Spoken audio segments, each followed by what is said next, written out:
So yeah, here we are for another episode review. We're gonna review Mandalorian season 2, episode 4. This episode dropped just before Thanksgiving, and so we're a little late on the review, but hey, here we go. So this episode, trying to remember back, this episode, when we last left off with Mando, he and the child had left after helping Bo-Katan and the Mandalorians pretty much steal a shuttle. Yep. A transport of some type. And Mando's ship was a little worse for wear. Yeah, that's putting it lightly. It couldn't really get from A to B, so he had to stop off in A side 1A 1B. Well, when he stopped, and after we pulled it out of the drink, Yeah. and everything, then we got into, okay, he could at least go through hyperspace. Oh yeah. He couldn't do that prior, but at least now he could go through hyperspace. So yeah, let's diving into that. Real quick though, this is a forewarning. This is a spoiler filled thing where we talk about what happens and our thoughts and what things we know from the Star Wars universe. So if you have not watched episode 4 of The Mandalorian season 2, please go watch that on Disney Plus. Check that out and then come on back if you don't want spoilers. If you don't mind spoilers, then buckle up. Here we go. And floodgates open. Alrighty, so we talked about where we left off. Now we're talking about where we went.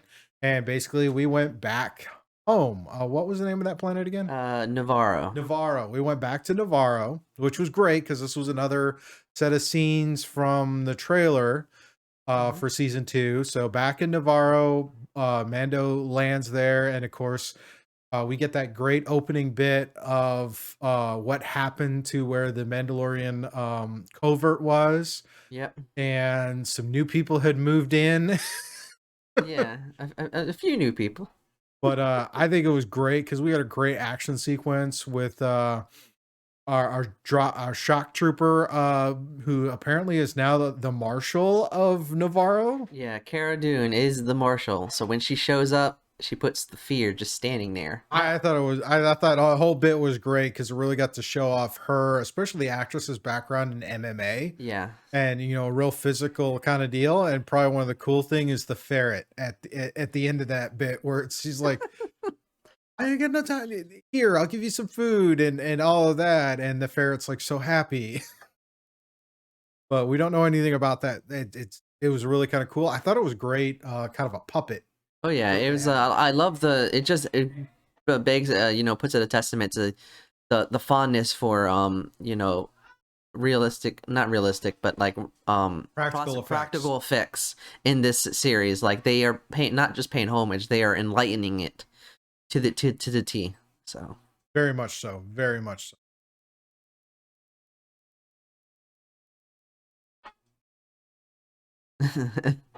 But yeah, cut that out. Quick thing where the camera had to go.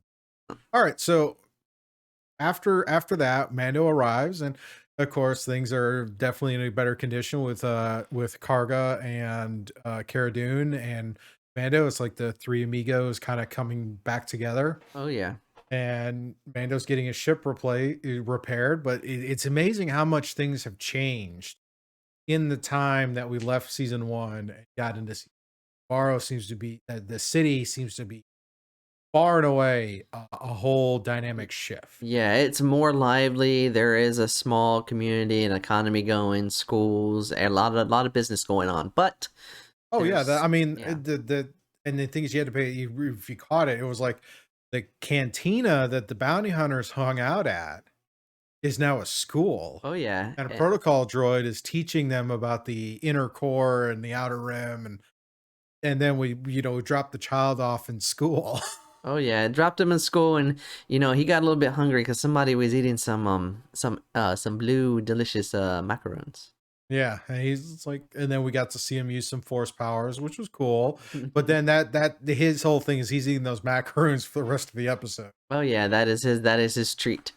But as with the format of the season, with the monster of the week or the challenge of the week kind of deal, side quest. we have we have this Imperial outpost, and we want to remove it to remove any more Imperials. And so this is going to be our deal. And we get a call back to season 1, episode 1, with the blue skinned dude. Oh yeah, who's now working as an accountant for Karga. I just want to make a point. It's so funny. It's so great how they just intertwine everything. Very subtle. It's not like in your face. And this is another nod to like, hey, guess what? I'm doing something good, kinda. So, don't hurt me. Oh yeah, totally. And then, but this Imperial installation, let's talk about that. Oh yeah, there are some interesting things. So, Cargo thinks of it as just an old outpost, but it turns out it's so much more, and adds some more layers of there's stuff going on in this post Empire, New Republic time frame where you have these various warlords who are the Imperials. They're up to something. Oh yeah, so going through the base, they come across a couple people that were in a laboratory and noticed some test subjects. Yeah, and it appears to be some failed clones, and if you look hard enough, it looks like a couple of them might be the future incarnations of Snoke and the whole First Order. Oh yeah, so it's drawing a connection to the sequel trilogy of Star Wars. Not without, name dropping, but another one of those kind of like passing moments, where it's just kind of like it's there, but it shows what this group wanted with the child. Oh yeah, it drops some heads. It's like trying to take his blood and infuse it with some kind of recruit or volunteer, and how they needed more blood from the child and wanting the child some more. And then of course we get into a huge chase sequence and rolling through the base, and then probably for me, one of my favorite moments was as they're rushing through on the transport, which again, have to highlight the fact that that transport is interesting to Star Wars fans because it was the first original toy design. It was not actually featured in any film, but it was one of the first toys that was released after Star Wars first came out. And so that's where that calls back to. And then later incarnations, when we start seeing it show up in various shows, most prominently for me, the first time I really saw it was Star Wars Rebels. Yeah. Because that was the troop transport they showcased in a lot in a lot of places. So seeing this whole chase coming out, and that really kind of cool scene from the trailer with the Imperials on the speeder bikes just rushing down the mountain, and then kind of following through. But then Mando's ship has been repaired, so we're kind of and then getting into this aerial dogfight. Yeah, and the child is all about like the wee. He's in on a roller coaster ride while the Mandalorian is trying to find a way to take out these TIE fighters, and does some crazy acrobatics to take them out. Oh yeah, and then of course, just like any other roller coaster ride, when you're eating on a roller coaster, you can't really expect to keep it down. No, so macaroons go down and they must come up. Mm-hmm. And I love how he goes, I have some onboard maintenance I have to do. Yeah, he's like, all right, grabs out the towel, does a little cleaning,